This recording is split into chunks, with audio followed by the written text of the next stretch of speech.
Okay, welcome back to class. सभी को नमस्ते। तो स्टार्ट करते हैं और आगे बढ़ते हैं।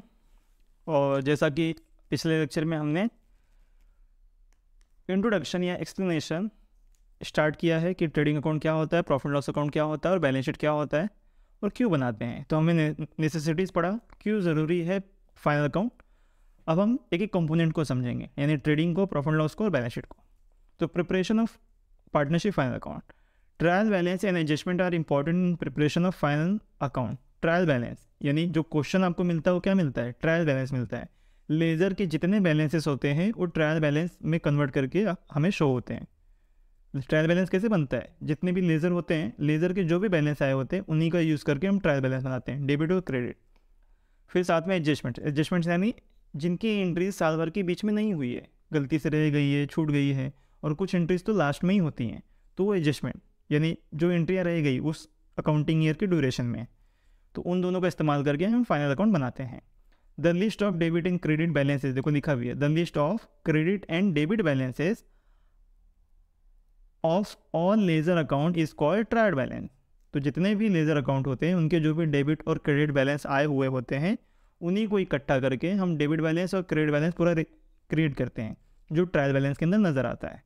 The final account is prepared at the end of the every financial year. Simple, ये तो हम जानते ही हैं कि फाइनल अकाउंट साल के एंड में बनाया जाता है, कंपनी के अकाउंटिंग ईयर के एंड में बनाया जाता है। Trading account shows the gross profit and gross loss and profit loss account shows the net profit and net loss of the firm, ये भी हम जानते हैं। The balance sheet shows the financial position of the business in the form of assets and liabilities at the end of the year. और financial position balance sheet क्या करता है, हमें बिजनेस के पोजीशन बताता है मार्केट में क्या है, उसके एसेट्स कितने हैं, उसकी लायबिलिटी कितनी है साल के अंत में। ठीक है, चलो trading account. So trading account is a nominal account. Yes, I hope ये तो आपने पढ़ा ही है ना, टाइप्स ऑफ अकाउंट। पहला क्या था, पर्सनल अकाउंट, दूसरा रियल, तीसरा नॉमिनल। नॉमिनल क्या होता है, इनकम और एक्सपेंडिचर का स्टेटमेंट, इनकम और एक्सपेंसेस का या प्रॉफिट और लॉस का स्टेटमेंट। क्या था हमारा नॉमिनल अकाउंट का रूल, क्या था, क्या था बताओ, debit all expenses and losses, credit all income and gain. तो सीधी सी बात है, क्या है ये, नॉमिनल अकाउंट है। Trading account is open in the trading organisation for the purpose of to find out the gross profit and gross loss incurred during the year. Trading organisation यानी जो व्यापार करता है, ठीक है, मैन्युफैक्चरिंग करता है तो वो भी आ जाएगा और जो व्यापार करता है वो भी आ जाएगा। In the debit side of all these accounts, sorry, in the debit side of these account all direct expenses are recorded and in credit side all direct income of the firm are recorded.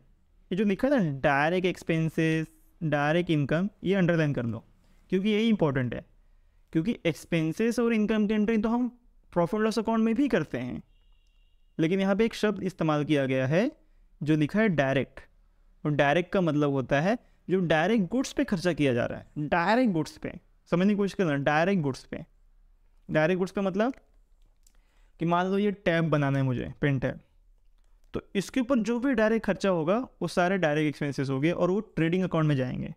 Example कि अब इसमें कहीं ना कहीं एक circuit होगा, board होगा, motherboard type, जैसे मोबाइल के अंदर होता है, इलेक्ट्रॉनिक चिप जो भी होगी, ये प्लास्टिक है, ये कलर है रेड कलर का, राइट, और जिस जिस मेटल से बना है वो सारे मेटल इस्तेमाल किए गए हैं। तो ये सारे रॉ मटेरियल हुए ना, इन्हीं सबको ला के तो मैं बनाऊँगा ये। तो ये जो रॉ मटेरियल खरीदने के लिए जो पैसा खर्चा करूँगा वो सारे डायरेक्ट एक्सपेंसेस में आ जाएंगे।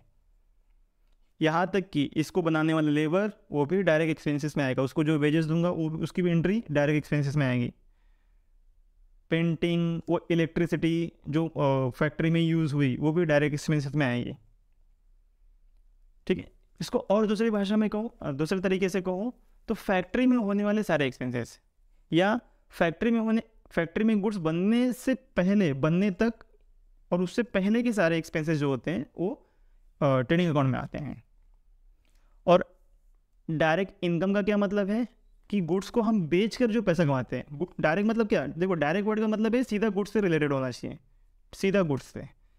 तो गुड्स बेच कर ही तो सेल्स इनकम होती है, इसलिए देखो सेल्स को कहाँ लिखा जाता है, ट्रेडिंग अकाउंट में। जबकि income, interest receive, discount receive, ये सब की एंट्री कहाँ होती है, प्रॉफिट लॉस के क्रेडिट साइड में या प्रॉफिट लॉस में होती है। लेकिन सिर्फ सेल्स है जो ट्रेडिंग अकाउंट में आता है। क्यों? क्योंकि वो सीधा गुड्स से रिलेटेड है। तो आई होप समझ गए। तो डायरेक्ट एक्सपेंसेस, गुड्स पे सीधा खर्च हुए जितने एक्सपेंसेस होते हैं वो सब के सब क्या होंगे, ट्रेडिंग अकाउंट में जाएंगे। जो डायरेक्ट एक्सपेंसेस होगा वो डेबिट साइड में, और जो डायरेक्ट इनकम होगा वो क्रेडिट साइड में। If the trading account credit side is more than debit side, यानी क्रेडिट यानी इनकम साइड ज़्यादा है, क्रेडिट में क्या है, इनकम है। तो अगर इनकम ज़्यादा है और एक्सपेंस कम, then account shows gross profit और वाइस वर्सा। यानी अगर क्रेडिट साइड ज़्यादा है और डेबिट साइड कम तो प्रॉफिट हो जाएगा क्योंकि इनकम ज़्यादा हो गया। और अगर डेबिट साइड ज़्यादा है और क्रेडिट साइड का तो ग्रॉस लॉस हो जाएगा। ठीक है, जिसे क्या करेंगे, अगर प्रॉफिट आया लॉस है उसे कहाँ ट्रांसफ़र करेंगे, प्रॉफिट लॉस अकाउंट में। अगर ग्रॉस लॉस आया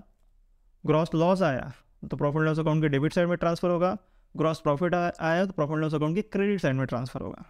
ये तो आपने 11th में भी पढ़ा होगा, राइट। चलो ओके, तो क्या लिखा है, the trading account indicates the results of buying and selling of goods while preparing this account. देखो क्या लिखा है, buying and selling of goods का रिजल्ट जो होता है वो हम ट्रेडिंग अकाउंट में दिखाते हैं। The general establishment charges are ignored, only the transaction related to goods are included. कितनी सही बात लिखी है, जनरल चार्जेस आर इंक्लूड, मतलब छोटी मोटी चीज़ें इग्नोर कर दी जाती है। अब चाय पिया तो वो सब काउंट नहीं होता है, जो भी छोटी मोटी चीज़ें होंगी वो आपको क्वेश्चन में भी नहीं पता चलेगा, वो दिया ही नहीं होगा। लेकिन जो डायरेक्ट गुड्स से रिलेटेड है, डायरेक्ट गुड्स से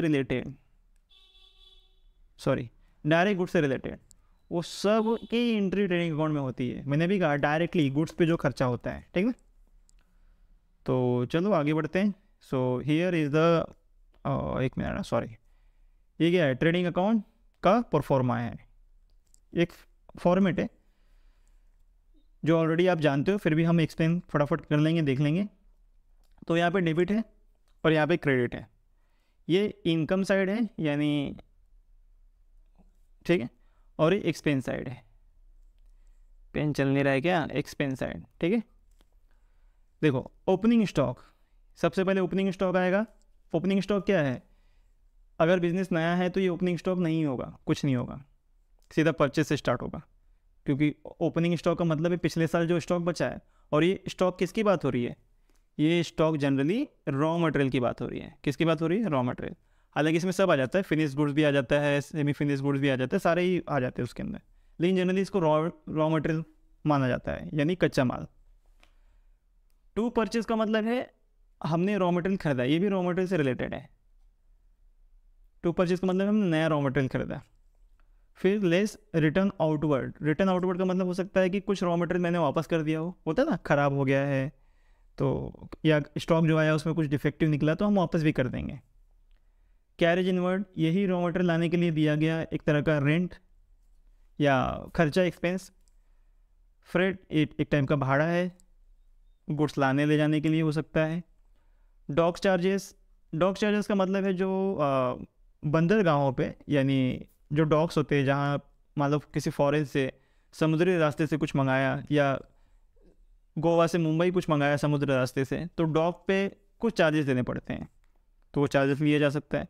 कस्टम ड्यूटी होती है, एक इलाके से जब गुड्स दूसरे इलाके में जाता है तो जब दो देशों या दो राज्यों के बीच में एक्सचेंजेस होते हैं तो कस्टम ड्यूटी देनी पड़ती है। और ये कस्टम ड्यूटी भी जनरली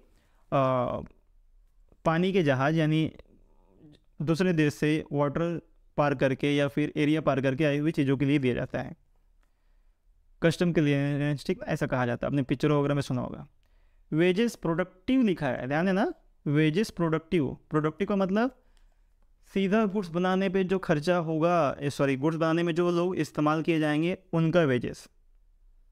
मान लेते हैं फैक्ट्री की बिल्डिंग ख़राब हो गई है, क्या हो गई है, फैक्ट्री की बिल्डिंग। तो फैक्ट्री की बिल्डिंग का प्लास्टर रिपेयर करने के लिए जो वर्कर आएगा वो डायरेक्ट एक्सपेंस में काउंट नहीं होगा, वो प्रोडक्टिव भी नहीं है। क्योंकि बिल्डिंग अगर ख़राब हो गई, दीवार सही नहीं है, तो उसका गुड्स से कोई लेना देना नहीं है। कहने का मतलब ये है कि वेजेस प्रोडक्टिव ये एक्सपेंस कौन सा है, जो सीधा गुड्स पे जो इंसान काम कर रहा है, जो लेबर काम कर रहा है, उसको जो दी जाएगी सैलरी वही। बाकी और अगर किसी चीज़ के लिए लेबर इस्तेमाल हो रहा है, नल ख़राब हो गया, लाइट ख़राब हो गई, कोई लेबर आया, तो उसको जो भी देंगे वो अनप्रोडक्टिव वेजेस में आता है। किस में आता है? अनप्रोडक्टिव। मैन्युफैक्चरिंग वेजेस, यस देखो ये इसका मतलब और इसका मतलब दोनों का मतलब सेम ही है। मैन्युफैक्चरिंग वेजेस, गुड्स जो बना रहा है उसको, देखो इन्हीं चीज़ों को 3 तरीके से लिखा है, wages and salary. Wages and salary का मतलब बोलोगे सर सैलरी भी दी है। अगर कभी ऐसा है ना, wages and salary, salary and wages, तो जो टर्म आगे लिखा होगा, यानी जैसे वेजेस इसमें आगे लिखा है तो हम ट्रेडिंग में डाल देंगे, यानी हम फैक्ट्री का एक्सपेंस मान के चलेंगे। और मान लो अगर सैलरी आगे होती और वेजेस पीछे होता, तो हम सैलरी मान के चलते हैं और इसको प्रॉफिट लॉस में डालते हैं। प्रॉफिट लॉस में ऑफिशियल एक्सपेंस डाला जाता है, ऑफिशियल इनकम डाली जाती है, अभी बताएंगे। इम्पोर्ट ड्यूटी, ये भी एक तरह का इम्पोर्ट ड्यूटी मतलब सामान मंगाने के लिए दिया गया टैक्स। कई तरह के टैक्स होते हैं, राइट। को gas, motive power, oil, water, grease, ये सब इलेक्ट्रिसिटी, एनर्जी जिसका इस्तेमाल करके गुड्स प्रोड्यूस किया जाएगा, उसका खर्चा है। Royalty on purchase and production, देखो रॉयल्टी का शॉर्टकट मैं अभी बता देता हूँ, बाकी हम क्वेश्चन करते वक्त भी समझेंगे बहुत सारी चीज़ें, वरना ये लेक्चर बहुत बड़ा हो जाएगा। रॉयल्टी का सीधा मतलब होता है कि मैंने किसी का नाम या किसी का डिज़ाइन इस्तेमाल किया है अपने प्रोडक्ट में, तो जिसने वो डिज़ाइन या नाम दिया है उसको मैं अपने प्रॉफिट के हिस्से से कुछ पैसा उसको दूंगा, यानी अपनी कंपनी में जो भी इनकम होगी उससे कुछ पैसा उसको दूंगा, तो उसको भी ट्रेडिंग में डाला जाता है। समझ रहे हो मेरी बात? रॉयल्टी, जैसे मेरा कोई नाम दिव्य कोचिंग इंस्टीट्यूट है, कल को बहुत बड़ा होगा ऑब्वियसली होगा, तो मेरे क्लास के नाम से कोई और क्लास इंसान चालू करना चाहता है। मान लो मेरा कोई स्टूडेंट है, उसको टीचिंग में इंटरेस्ट है, और आया और कहा कि भाई सर मुझे क्लास चालू करना है पर आपके नाम पे, यानी एक और ब्रांच चालू करने एक तरह से, तो मैं उसको अपना नाम और बाकी सारी चीज़ें दूंगा। हो सकता है दोस्ती यारी में मैं कम पैसे दूँ, लेकिन लूँगा, तो जो लूँगा उसे क्या बोलेंगे? रॉयल्टी, क्योंकि वो मेरा नाम इस्तेमाल कर रहा है। जैसे देखो मैकडोनल्ड्स है, KFCs हैं, बहुत सारे स्टोर्स हैं जो फ्रेंचाइजी लेते हैं, यानी पैसा किसी और का होता है, नाम किसी और का, तो जिसका नाम इस्तेमाल कर रहे हैं, जिसका डिज़ाइन इस्तेमाल कर रहे हैं, उसको रॉयल्टी देनी पड़ती है। तो कंपनी में ऐसा होता है। प्राइमरी पैकिंग चार्जेस, पैकिंग करने का। फैक्ट्री लाइटिंग हीटिंग, फैक्ट्री में जो लाइटें वगैरह जल रही हैं वो सब। Factory rates, factory insurance, works manager salary. ध्यान देना मैनेजर लिखा है लेकिन वर्क्स का मतलब होता है फैक्ट्री मैनेजर सैलरी, तो फैक्ट्री के मैनेजर की सैलरी फैक्ट्री में जाएगी, फैक्ट्री मतलब ट्रेडिंग अकाउंट में। आई होप समझ रहे हो। फैक्ट्री और गुड्स से रिलेटेड डायरेक्ट एक्सपेंसेस जितने होते हैं सब ट्रेडिंग अकाउंट में। उसी तरह से देखो यहाँ पे क्रेडिट साइड में इनकम लिखा है, लेकिन कुछ चीज़ें आपको पढ़ते हुए नजर आएगी कि यार इनकम कैसे है, समझना। बाय सेल्स, तो ये तो इनकम नज़र आ रहा है, हमने सामान बेचा। और रिटर्न इनवर्ड, इसका मतलब ये है कि जब हमने बेचा तो सामने वाले को ज़्यादा चला गया, या फिर कुछ प्रोडक्ट डिफेक्ट जब हम भेज रहे थे बीच में डिफेक्टिव हो गए, टूट गए, कुछ भी हो सकता है, तो रिटर्न आया। जिस तरह से परचेज में हमने रिटर्न किया कि हमने रॉ मटेरियल खरीदा था, कुछ सामान ख़राब निकल गया या ज़्यादा आ गया तो हमने वापस कर दिया, उसी तरह से जब बेचते हैं तो बेचने में भी सामान वापस आ सकता है तो माइनस कर देंगे। इनकम के अलावा मैं आपको एक और चीज़ बताऊंगा जो यहाँ लिखी नहीं है, ताकि आपको समझने में आसानी हो। मैं इस ट्रेडिंग अकाउंट की इस क्रेडिट साइड को इस तरह से भी देखता हूँ कि अगर फैक्ट्री से गुड्स कम हो रहा है, फिनिश गुड्स, बने हुए गुड्स या रॉ मटेरियल भी कम हो रहा है, क्या हो रहा है? कम हो रहा है, तो उसकी एंट्री हम कहाँ करेंगे? क्रेडिट साइड में। अब कम होने के कई कारण हो सकते हैं, मेरे पास समझने की कोशिश करना। देखो सेल हो रहा है तो भी कम हो रहा है ना, मैं थोड़ा अलग तरीके से देखता हूँ, क्योंकि इसमें और भी बहुत सारी ऐसी एंट्रीज हैं जो ये हमें बताते कंफ्यूज कर सकते हैं कि इनकम। अब जैसे ये गुड्स लॉस्ट बाय फायर, अब बताओ ये इनकम कैसे हुआ? सोचो सोचो सोचो, इसका मतलब क्या है? गुड्स लॉस्ट बाय फायर का मतलब है आग लग गई और सामान का नुकसान हो गया। इसको डाला है क्रेडिट साइड में, लेकिन वहाँ पे ऊपर लिखा था कि क्रेडिट साइड में क्या होंगे, चलो दिखाता हूँ क्या लिखा है। Credit side of account all direct income, बताओ ये इनकम है क्या? सेल्स तो चलो मान लेता हूँ एक बार को इनकम है, लेकिन ये इनकम है? लॉस बाय थिप, चोरी हो गई, फ्री में बांट दिया, फ्री में बांटे तो इनकम कैसे होगा? एक्सीडेंट में नुकसान हो गया, पार्टनर ले गया, इसमें से कोई भी इनकम जैसा नहीं नज़र आ रहा है। लग रहा है कि इनकम है? बिल्कुल नहीं नज़र आ रहा है, सिवाय सेल्स के। तो मैं इस कॉलम को, क्रेडिट साइड को, ट्रेडिंग अकाउंट की क्रेडिट साइड को कुछ इस तरह से अपने दिमाग में रखा है मैंने, और बच्चों को भी मैं इसी तरह बताता हूँ कि आप ये मान के चलो कि गुड्स जैसे ही कम होगा, फैक्ट्री से कम हो गया, किसी भी तरह से कम हो रहा है, तो उसकी एक एंट्री कहाँ जाएगी? गुड्स कम हो रहा है तो किसकी एंट्री कहाँ जाएगी? क्रेडिट साइड में, ट्रेडिंग अकाउंट के।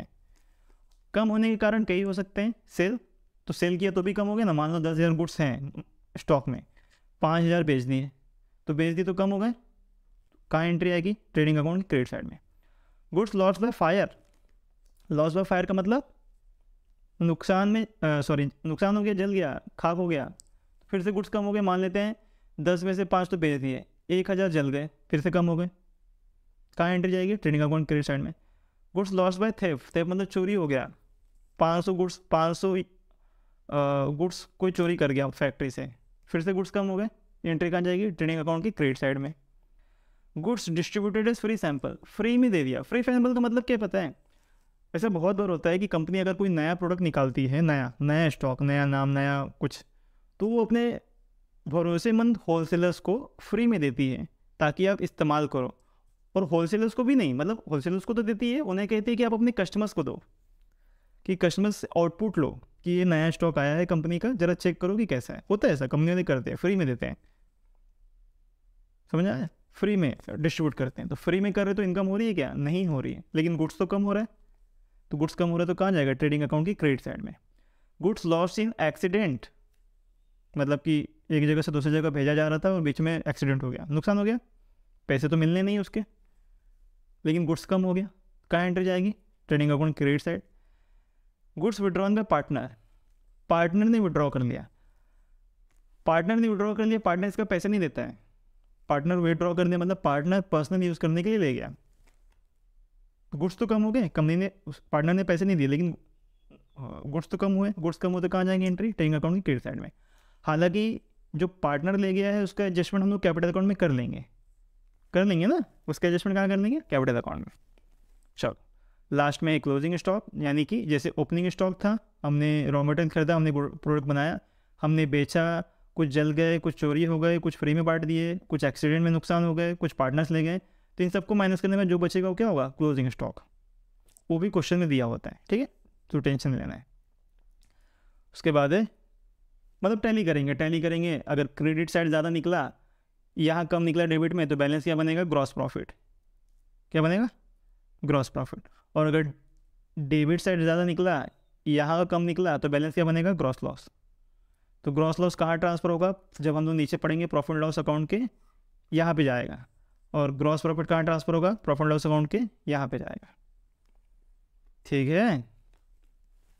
चलो तो अच्छा, नीचे भी कुछ दिया तो देख लेते हैं क्या दिया यार, इसको थोड़ा रफ कर दूँ। क्या लिखा है? In the case of combined term of wages and salary, देखो यहाँ पे दिया हुआ है वेजेस एंड सैलरी, यानी कि जब दो नाम एक साथ दिए हों, टर्म मतलब नाम जो दिया है, वेजेस और salary, following treatment should be given. तो क्या करेंगे? When the item wages and salary is given in which wages are appeared first, मैंने कहा ना जब वेजेस और सैलरी दिया और वेजेस पहले लिखा है, तो it should be transfer to trading account debit side, तो हम उसे वेजेस ही मानकर ट्रेडिंग अकाउंट में ट्रांसफर कर देंगे, क्योंकि वेजेस जो जाता है वो ट्रेडिंग अकाउंट में जाता है। When the item salary and wages ऐसा दिया है, is given and salary appearing first, और सैलरी वेजेस लिखा तो सैलरी पहले दिख रहा है, जब सैलरी पहले दिख रहा है तो हम उसे सिर्फ सैलरी समझेंगे। और सैलरी कहाँ जाती है? प्रॉफिट लॉस अकाउंट के डेबिट साइड में, क्योंकि सैलरी जो है ऑफिस में दी जाती है और वेजेस जो है वो लेबर को दी जाती है। लेबर कहाँ काम करता है? फैक्ट्री में, ठीक है। और सैलरी किसे दी जाती है? किसे दी जाती है? एम्प्लॉय को। एम्प्लॉय कहाँ काम करता है? ऑफिस में, ठीक है। तो आई होप इतनी चीज़ें समझ गए रहोगे। और जो मैं सबसे मेन बताने की कोशिश किया वो ये बताने की कोशिश किया कि ये क्रेडिट साइड क्या है। इनकम कहते हैं इसे, लेकिन इसमें और भी ऐसी चीज़ें जो आपको कंफ्यूज कर सकती हैं। तो आप ऐसे मान के चलोगे गुड्स कम हो रहा है, अगर कहीं भी एंट्री में ऐसा लिखा है कि गुड्स कम हो रहा है, चाहे जल के कम हो रहा है, चोरी हो गया है, फ्री में बांट दिया है, एक्सीडेंट हो गया है, सेल हो रहा है, पार्टनर ले जा रहे हैं, कुछ भी हो रहा है, लेकिन गुड्स कम हो रहा है, तो एक एंट्री हमेशा जाएगी ट्रेडिंग अकाउंट की क्रेडिट साइड में, ठीक है। और एक पॉइंट कि ट्रायल बैलेंस में दी हुई सारे एंट्रियों का, सारे जो भी आइटम होंगे सबकी एक ही की एंट्री होगी। चलो वो तो हम आगे भी समझेंगे। तो लेक्चर को यहाँ पे मेरे ख्याल से करते हैं एंड, क्योंकि 20 मिनट हो गए ऑलमोस्ट, तो एक एक करके समझ लेते, छोटे छोटे पार्ट में ज़्यादा बेटर रहेगा। क्या बोलते हो? ठीक है, चलो बाय।